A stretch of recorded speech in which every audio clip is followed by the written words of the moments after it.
buzzer-buzzer Anies yang menuding Presiden Jokowi berbohong soal sudetan Kali Ciliwung. Ini memang benar-benar minta ditampol nih, termasuk Musni Umar, Andi Sinulinga, dan juga beberapa media kadrun yang ada di medsos. Mereka menyudutkan Presiden Jokowi berbohong, membohongi jutaan masyarakat Indonesia terkait sudetan Kali Ciliwung.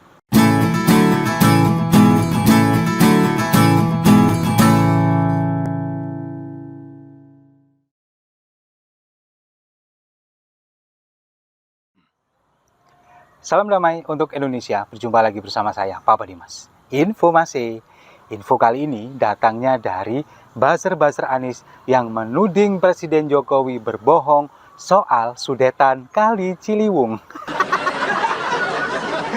Ini memang benar-benar minta ditampol nih, termasuk Musni Umar, Andi Sinulinga, dan juga beberapa media kadrun yang ada di medsos. Mereka menyudutkan Presiden Jokowi berbohong, membohongi jutaan masyarakat Indonesia terkait sudetan Kali Ciliwung.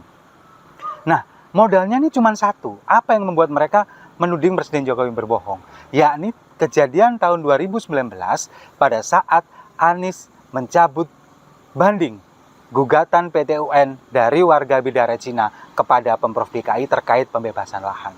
Nah, ini yang akhirnya membuat mereka meyakini bahwa Presiden Jokowi membohongi masyarakat Indonesia.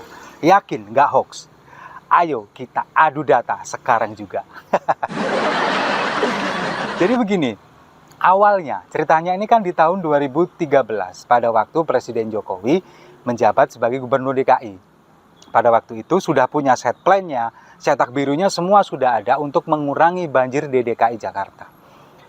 Pada waktu itu Presiden Jokowi menghadap ke Presiden Susilo Bambang Yudhoyono pada waktu itu.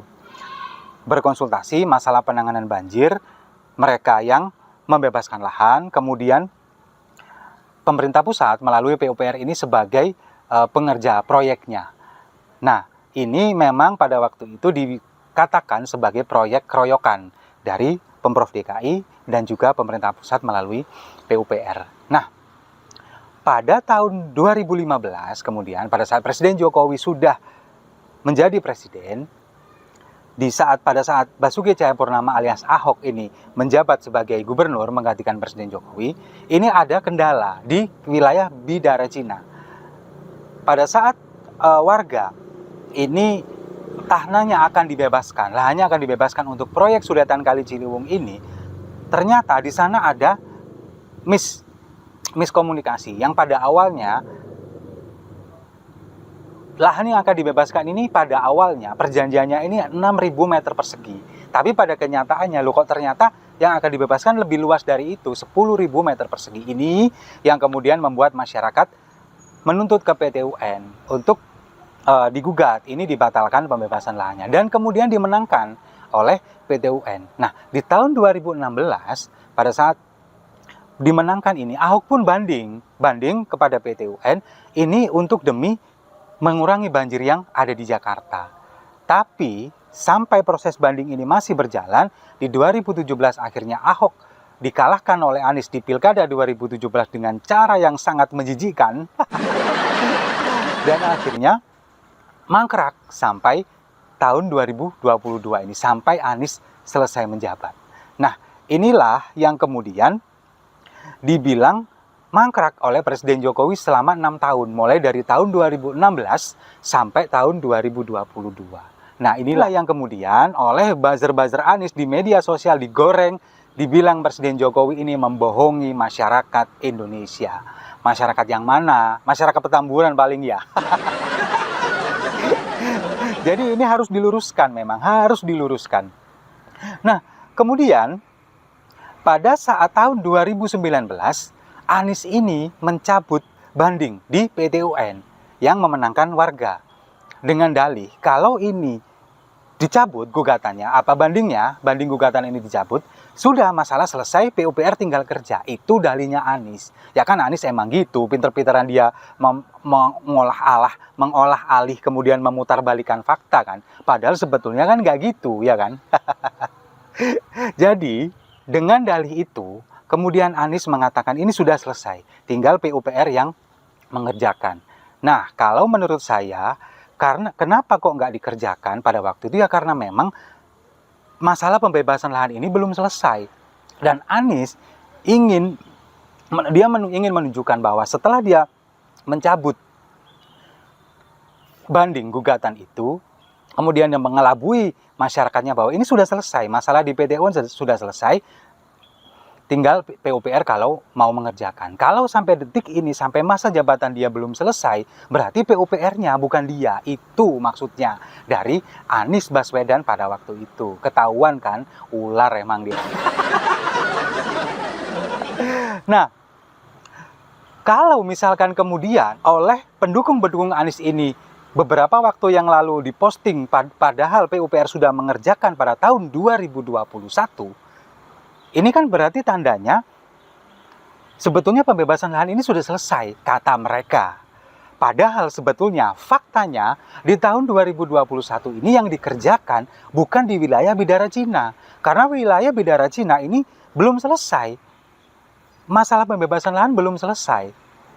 Yang dikerjakan ini adalah wilayah lain yang pada saat itu PUPR ini sambil menunggu pembebasan lahan di wilayah Bidara Cina, kita selesaikan dulu wilayah lain yang pada waktu kepemimpinan Ahok sudah dibebaskan. Nah, itu yang terjadi sebetulnya. Tapi oleh pendukung-pendukung Anies ini digoreng seolah-olah ini sudah dikerjakan tahun 2021. Berarti tandanya sudah dibebaskan lahannya oleh Anies Baswedan. Padahal bukan itu. Itu kan memang sontoloyo namanya.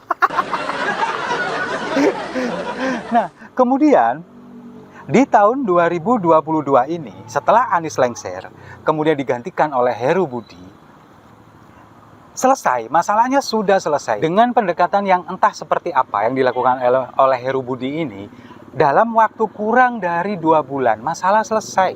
Pembebasan lahan selesai, kemudian nggak ada masalah yang berarti. Diteruskanlah proyek jalan lagi untuk Sudetan Kali Ciliwung yang beberapa waktu lalu ditinjau oleh Presiden Jokowi. Jalan lagi proyeknya, kemudian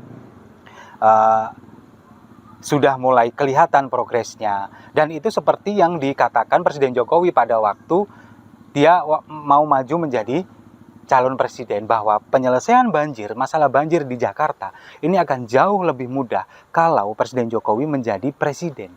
Dan ini sekarang terbukti. Karena apa?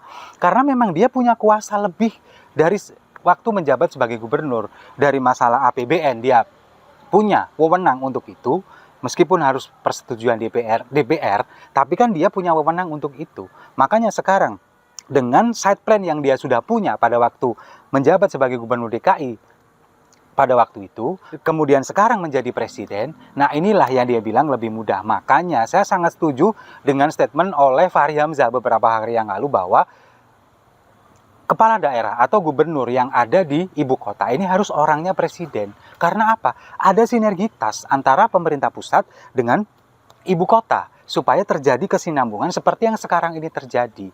Kalau misalkan pada waktu itu Anies masih menjabat, semua program yang dicanangkan oleh pemerintah pusat untuk menanggulangi banjir yang ada di DKI nggak jalan. Karena apa ya? Karena gubernurnya bebal. Sok ngomong, sok tahu, sok merasa paling pinter, padahal nol. Itu yang terjadi. Makanya sekarang Pak Heru Budi ini orang yang ditunjuk oleh Presiden Jokowi untuk menyelesaikan ini semua dengan pendekatan-pendekatannya dia, kemudian dengan pengalamannya dia ada di DKI beberapa waktu yang lalu, jadi anak buahnya Ahok. Nah, ini yang kemudian menjadi modal penting bagi Heru Budi, kemudian juga Jokowi untuk menyelesaikan masalah banjir yang ada di Jakarta. Jadi, framing selama ini bahwa yang membebaskan lahan itu adalah Anies, ini adalah bohong besar, hoax. Sekarang bayangkan, kita pakai analogi sederhana saja. Kalau yang membebaskan lahan ini adalah Anies Baswedan, sudah dari dulu Menteri PUPR akan mengerjakan ini. Karena set plan-nya sudah ada, tinggal eksekusi. Nggak perlu diskusi lagi, kemudian dana juga sudah disiapkan, semuanya sudah, tinggal masalah pembebasan lahan. Itu analogi yang pertama. Analogi yang kedua, kalau misalkan memang Anies Baswedan, masanya Anies Baswedan yang membebaskan lahan, pasti timnya sudah kowar-kowar di mana-mana. Mulai dari TGUPP-nya, ya bukan TGUPP sih sebetulnya. Ini adalah buzzer yang berbayar. Mereka ini adalah buzzer-buzzernya Anies yang terkoordinir, yang dibayar, kemudian dikemas menjadi sebuah grup yang bernama TGUPP. Pasti sudah kowar-kowar di media sosial, sudah ada peresmian, seremonial di mana-mana. Coba kita lihat, sebelum Anies lengser, gardu listrik aja lo diresmikan sama dia. baru ini di seluruh dunia, gardu listrik belum juga selesai, sudah diresmikan oleh gubernur. Bego gak? Ya itulah gubernur DKI pada waktu itu. Nah, jadi apa yang dilakukan oleh Anies Baswedan, kalau misalkan ini sudah terjadi, sudah dibebaskan, yaitu sudah pasti dikeluarkan kemana-mana, kemudian juga peresmian dan lain sebagainya. Kenapa baru sekarang mereka keluar-keluar seolah-olah ingin menghindari tudingan yang dilakukan oleh Presiden Jokowi berdasarkan fakta, padahal ini adalah sebuah fakta. Lalu kemudian apa lagi? Kalau misalkan memang ada niat dari Pemprov DKI di bawah kepemimpinan Anies Baswedan pada waktu itu, ya nggak mungkin dong dana normalisasi Kali Ciliwung, anggarannya ini dibatalkan. Nggak mungkin. Ini kenyataannya, faktanya, anggaran untuk normalisasi Kali Ciliwung ini dibatalkan oleh Anies Baswedan. Dia justru malah ngutang ke Bank DKI untuk apa? Untuk balapan Formula E. Itu yang terjadi. Jadi kalau misalkan memang ada niatan dari Pemprov DKI pada waktu itu, nggak mungkin dia akan lebih mengutamakan balapan Formula E daripada menyelesaikan masalah banjir. Jadi semua ini hoax, semua ini bohong, bahwa apa yang dikatakan oleh pemujanya, oleh buzzer-buzzernya, oleh kacung-kacungnya Anies Baswedan, semuanya adalah hoax. Jadi, kalau misalkan masih ada yang ngotot bahwa ini adalah pembohongan publik, Presiden Jokowi bohong, kita bisa adu data dan adu fakta sekarang juga karena semuanya serba jelas. Setuju ya? Saya rasa itu. Terima kasih sudah menyimak. Jangan lupa like, komen, dan subscribe. Sampai jumpa di video-video saya selanjutnya. Salam damai untuk Indonesia.